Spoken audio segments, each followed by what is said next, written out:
Welcome to the Artist's Work Ethic Podcast. I'm Mike Pelak. I'm a screenwriter, actor, and filmmaker who's always looking to maximize my time and potential as I work to break in. In this podcast, I talk to artists of all kinds who have seen success in their fields about their process, habits, and work ethic. Today on the show is Glen Morgan. Glen's a screenwriter, director, and producer with many TV credits. Among them, Glen has co-written a ton of episodes of The X-Files and was also an executive producer on the show's 11th season. Glen was one of the writers of the first Final Destination movie and also wrote and directed the 2006 remake of Black Christmas. He also recently executive produced the Twilight Zone reboot with Jordan Peele. A couple quick things before we jump into the episode. I've talked in the past about myself working on breaking into screenwriting. Please check out blackoilfilms.com/screenwriting. There you can check out some of the screenplays I've written. I have the first 10 pages of each one uploaded, but feel free to email me at theartistsworkethicpodcast@gmail.com, and I'd be happy to send you a full script if you're interested in reading. Last thing before we get into the episode, I would love anyone listening to subscribe, rate, and review the Artist's Work Ethic Podcast wherever you listen to podcasts. It really helps us put the show out there for more people to listen to. All right, Glen, thank you for coming on with me today. Honor to be here. As I said, with such an incredible list of other people, except Nick Lee. I don't know how he got on here. I'm clearly an X-Files fan. Yeah. Oh. Well, we worked with Nick back on the commish. Yeah. Yeah. So. When you first made your leap into writing full time, how confident were you in yourself, and did you have any kind of backup plan? No backup plan, although my dad was constantly, you should study insurance and stuff. And I was like, no, I would fail at that. I knew what I wanted to do. Like, as we mentioned before we started recording, I grew up in Syracuse, New York, and I was just like, love movies. And you just like, want to do that. But when you're there, it's like, how's that going to happen? And then once, coming out to California, and you're closer, like, I'm doing it. And that was it. I was just like, there was just no doubt in my mind. If you ask me about it now, I have nothing but doubt. But back then, I was pretty confident. Yeah. Well, I mean, I feel like I was thinking about this recently and was talking with my wife about it, that I feel like I have sometimes a weird confidence in the things that I'm making. But it's like, that's the only portion of my life that I feel super confident in for some reason, and I always feel like whatever I do is just going to work, whether it does or doesn't. But I feel like you kind of need that almost like stupid confidence to go out and try to make stuff like this. Life in this business and this art is like whatever you have, is kind of like whatever Schrodinger's cat, where you have to this is going to be the greatest thing ever written. What am I writing this for? Or I'm totally going to get this job, but what am I going to do when it doesn't happen? And I don't think that's being negative, but it's just like a mindset that you got to have, because you feel like, I'm totally getting this job. It's not going to happen. And if you're like in nothing but doubt, and then you get the job, you're caught unprepared. So I think that's just like the nature of art, but especially in film. Would you say that your work ethic came from something in how you were raised, or some kind of external factor that you've encountered in your life? I mean, I always give the example of finding punk rock at age 15 or whatever it was, gave me the mindset of, I can go do what I want if I just figure out that path. I want to really touch on the punk thing, but I hope this isn't long-winded. It's just like everything. It's just everybody.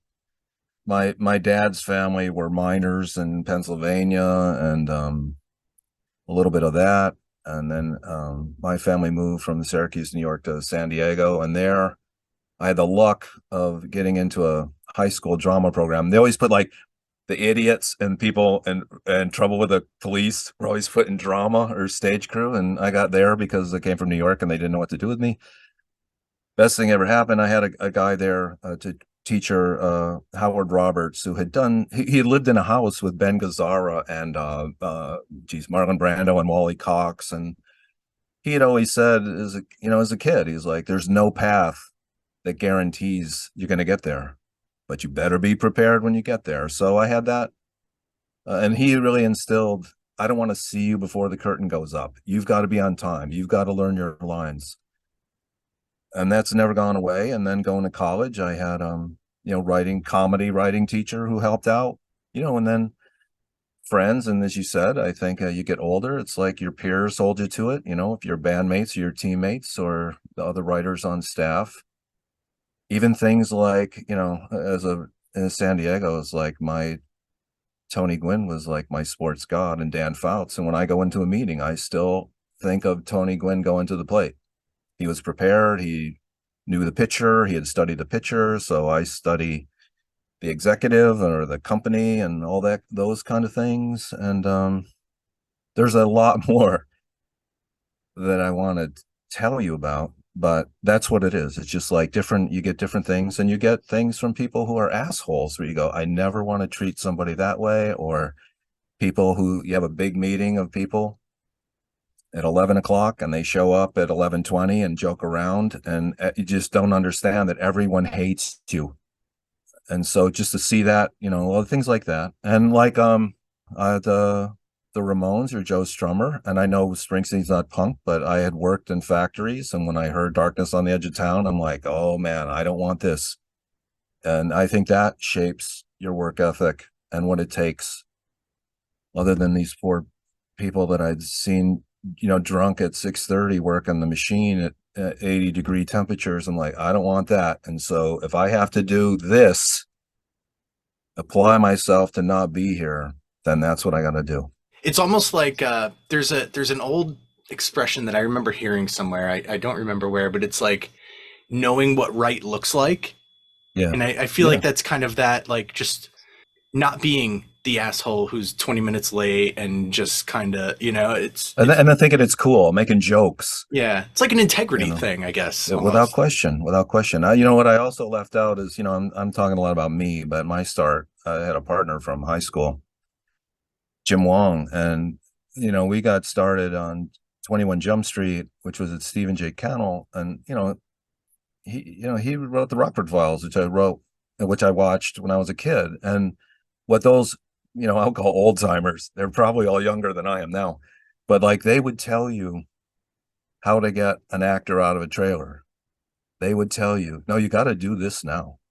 Things you would no film school would ever tell you. So to listen to the people that have been there before, they've got a lot to tell you. They're not, and I butted heads with Steve about how to tell a story or what television was at the time, but he allowed that. And now that I'm older, I'm like, okay, I think about Steve, and if somebody takes issue with me, I try to like let them have their piece. When you talk about confidence, I think that's confidence, is to be able to let an alternative view other than yours, be heard.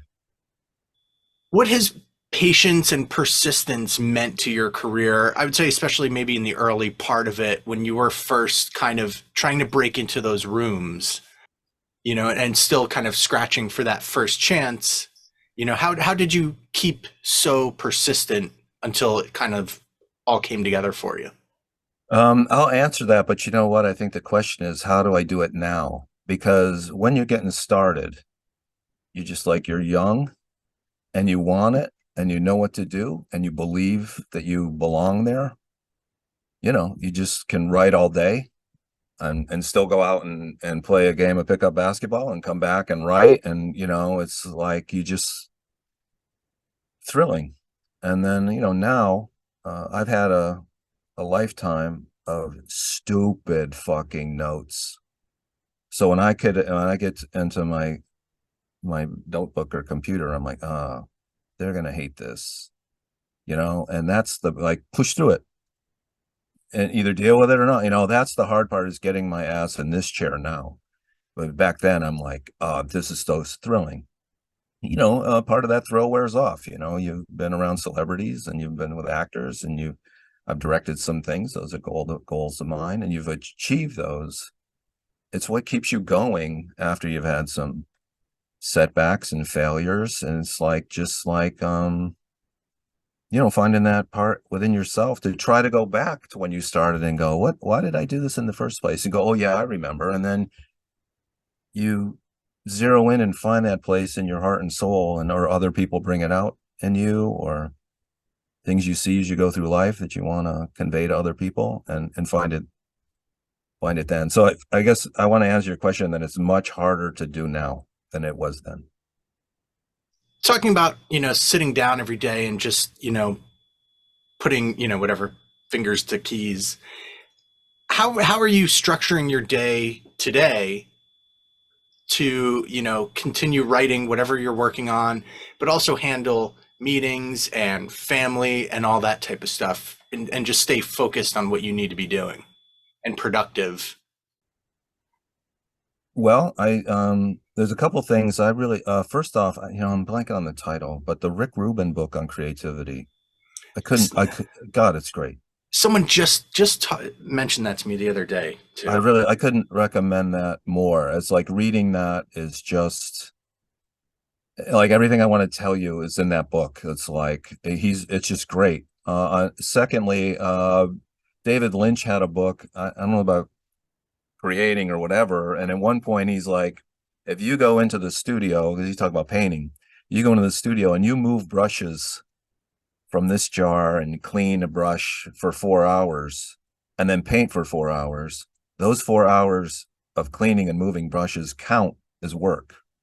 And I really, because I'll come up here and play video games or look at what are the Padre schedule or whatever, and just like for an hour or two, and then really crank something blasts out in 15 minutes, and then I go have lunch. Yeah.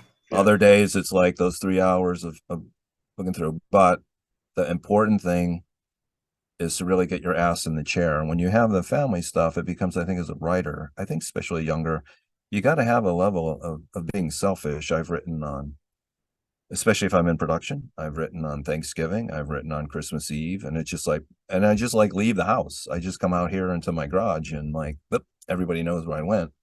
But you have to have a little,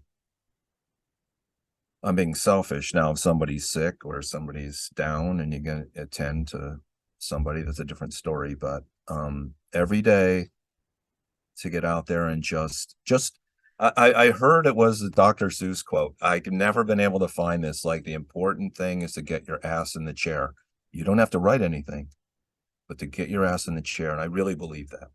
And I think sometimes it's just finding those little pockets of time too, in those situations that you're talking about. I mean, I guess kind of a pet peeve of mine is when I talk to people, not for this, but just people generally in life, and someone might say, "Oh, wow, you're doing all sorts of things." And I'm like, "Well, what do you want to do?" And, they'll rattle off this or that. And I'm like, "Well, why don't you just do it? Because that's how I think, just go and do it." And the response is always, "Well, I don't really have time." And I'm like, "But you do have time. You just have to, if you have 15 minutes, you could do 15 minutes worth of something. You may not write a novel in 15 minutes, but 15 minutes a day for a year and a half, you might have something." I think, just to your point, you just have to find those pockets of time and be a little selfish. Yeah, you have to not find it, you have to make it. Sure. You have to make that time. It's great to have a routine. I think it's a dynamic thing to it also. If you're a showrunner, maybe you can write in the morning, but then you get to work and the shit hits the fan and you don't get to write again until 12 hours later, when everyone's gone home, you've gone to set, and you just, and then everything in your head is being put on the pages you need. So, and you're tired and oh man, but that's a grind. And so, but that schedule is made for you, and when I'm younger, I could have stayed up till 3 in the morning writing. Like, those days are gone, and there's good TV to watch and baseball games and football games to watch. And so now I write more in the morning. When the kids were at school, I'm like, gotta write, take them, come back. Now in California, it's kicking up into the 90s, and you just like out in the attic, I just feel like a lizard on a rock. I don't want to do shit, you know. So it can change given your situation, whatever it may be.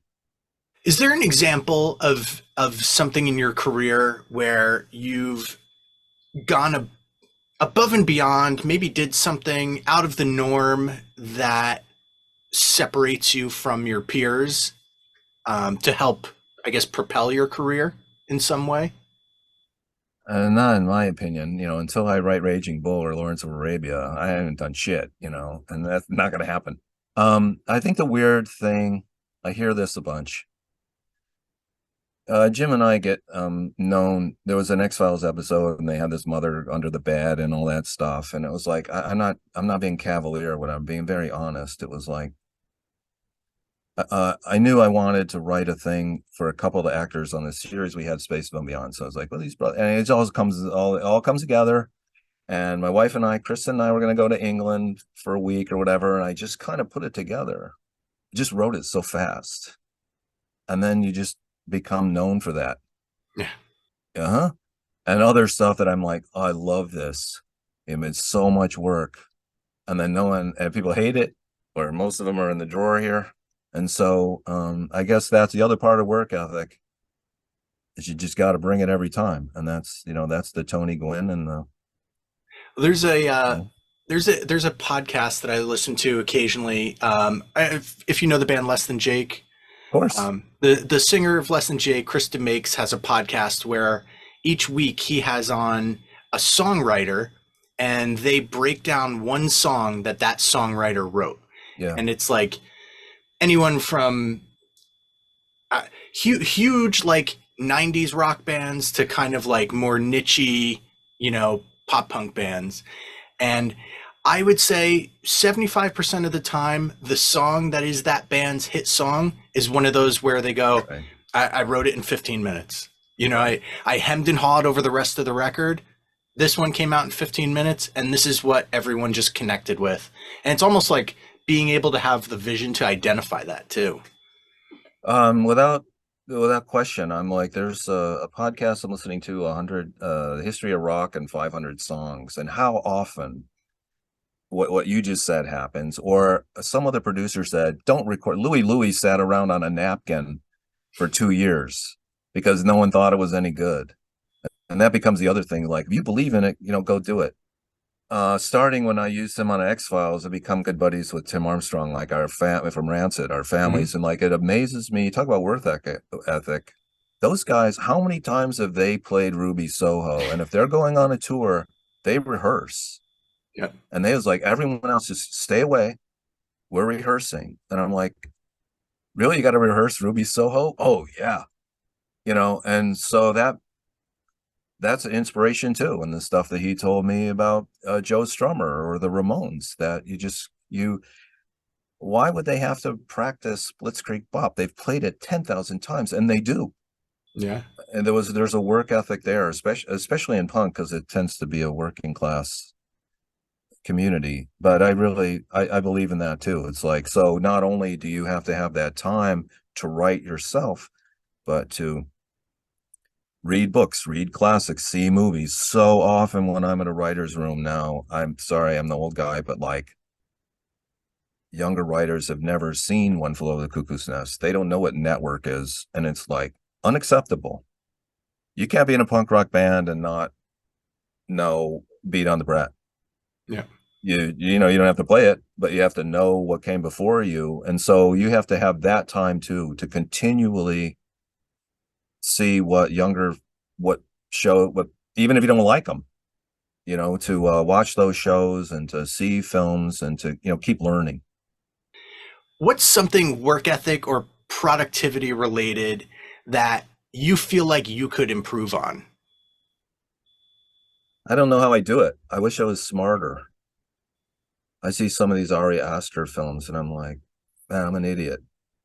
Like, I don't know what's going on, or I don't know. And so that's why I do try to read things and see stuff and analyze it and really break it down. And now I'm fortunate that my kids are brilliant, and my youngest daughter's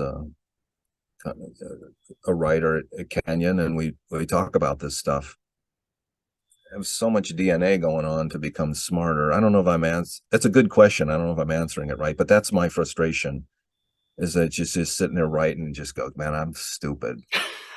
I don't know. This is remedial. Oh, they always say not to compare yourself to others, you know? Yesterday I was like, because I got the strike and, the actors tonight, it's Harry. And I'm like, look at the Hollywood Reporter. And I just slip into first reactions on Oppenheimer. I go, this is the greatest film ever made. And I'm like, go back into my office to write. And I'm like, I suck. This is an Oppenheimer. No, this is a $1 million horror movie. It's not meant to be Oppenheimer, but it ruined it. The whole night I was like a basket case because I suck. I didn't do Oppenheimer. I hear you. Is there anything that you want to plug or talk about before we go? No, man, I'm on strike. Got it. So that's what I would like to plug, is I wish that they would come around and understand. I know that things like AI, I'm using it myself to research, not to write. And I know that's the world, but this kind of thing where you don't need actors or anybody is just mean. And I wish they would get off of that. We all have, I believe that, I read your stuff and I can see there's so much of that happened to you.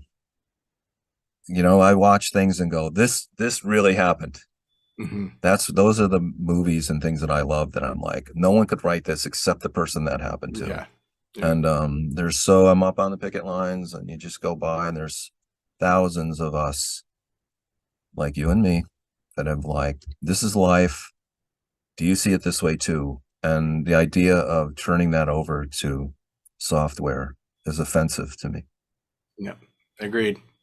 All right, Glenn, thank you for coming on with me today. As an honor. I hope I wasn't long-winded, but it's a great topic, and I really it's a great topic. It's like and you got to have it. Thank you so much for listening today. Please subscribe to the Artist Work Ethic podcast anywhere you listen to podcasts, and please rate and review the show. Follow us on Instagram at The Artist's Work Ethic, and check out theartistsworkethic.com.